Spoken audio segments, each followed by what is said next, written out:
Assalamualaikum warahmatullahi wabarakatuh. Halo teman-teman, kembali lagi bersama saya Tiara Nuraini Fitri, NIM 186020052222169, kelas PGMI 3D, mata kuliah Kurikulum dan Pembelajaran, dosen pengampu Ibu Maftuca, MPD. Pada video kali ini saya akan menjelaskan tentang evaluasi kurikulum. Dalam materi ini saya akan membahas tentang yang pertama ada pengertian evaluasi, yang kedua ada tujuan evaluasi, yang ketiga ada fungsi evaluasi, dan yang keempat ada jenis-jenis evaluasi kurikulum. Yang pertama, pengertian evaluasi. Pengertian evaluasi secara umum dapat diartikan sebagai proses sistematis untuk menentukan nilai sesuatu atau ketentuan, kegiatan, keputusan, unjuk kerja, proses, orang, objek, dan yang lainnya berdasarkan kriteria tertentu melalui penilaian. Yang kedua, ada tujuan evaluasi. Secara umum, tujuan evaluasi pembelajaran yaitu yang pertama mengumpulkan data yang akan dijadikan sebagai bukti mengenai taraf perkembangan atau kemajuan yang dialami siswa dalam mencapai tujuan yang telah ditentukan. Yang kedua, memungkinkan para pendidik dalam menilai aktivitas atau pengalaman mengajar yang telah dilaksanakan. Dan yang ketiga, mengetahui tingkat efektivitas dari metode-metode pengajar yang telah dipergunakan. Adapun tujuan khusus kegiatan evaluasi, yang pertama, merangsang kegiatan siswa dalam menempuh program pendidikan. Artinya, tanpa adanya evaluasi, maka tidak akan menimbulkan kegairahan pada diri siswa untuk meningkatkan dan memperbaiki. Yang kedua, mencari dan menentukan faktor-faktor penyebab keberhasilan atau kegagalan siswa dalam mengikuti program pendidikan. Yang ketiga, memberikan bimbingan yang sesuai dengan kebutuhan perkembangan dan bakat siswa yang bersangkutan.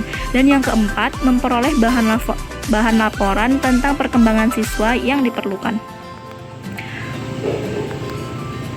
Yang ketiga, ada fungsi evaluasi.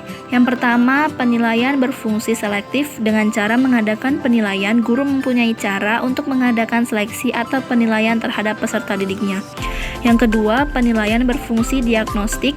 Apabila alat yang digunakan dalam penilaian cukup memenuhi persyaratan, maka dengan melihat hasilnya, guru akan mengetahui kelemahan peserta didik. Yang ketiga, penilaian berfungsi sebagai penempatan. Sistem baru yang kini banyak dipopulerkan di negara barat adalah sistem belajar sendiri. Belajar sendiri dapat dilakukan dengan cara mempelajari sebuah paket belajar, baik itu berbentuk modul maupun paket belajar yang lain. Dan yang keempat, penilaian berfungsi sebagai pengukur keberhasilan. Fungsi keempat dari penilaian ini dimaksudkan untuk mengetahui sejauh mana suatu program berhasil diterapkan. Keberhasilan program ditentukan oleh beberapa faktor, yaitu faktor guru, metode mengajar, kurikulum, sarana, dan sistem administrasi. Dan yang keempat, ada jenis-jenis evaluasi kurikulum. Dalam jenis-jenis ini saya mengambil dua contoh. Yang pertama ada evaluasi mikro. Evaluasi mikro ini berkaitan dengan evaluasi yang dilakukan dalam lingkup pembelajaran di kelas, yang pada umumnya dilakukan oleh guru. Atau dapat dipahami bahwa evaluasi mikro berkaitan dengan evaluasi hasil belajar peserta didik. Salah satu tujuan dari evaluasi mikro yaitu untuk memperoleh gambaran atau informasi tentang bagian-bagian pelajaran yang masih belum difahami oleh peserta didik. Yang kedua, ada evaluasi makro. Evaluasi kurikulum pada tingkat makro ini bertujuan untuk menghasilkan masukan-masukan yang diperlakukan bagi penyusunan dan perbaikan dalam tujuan dan program kurikulum serta bahan dan peralatan atau fasilitas pendidikan. Demikian yang bisa saya sampaikan. Apabila ada kesalahan saya mohon maaf. Semoga bermanfaat ya. Wassalamualaikum warahmatullahi wabarakatuh.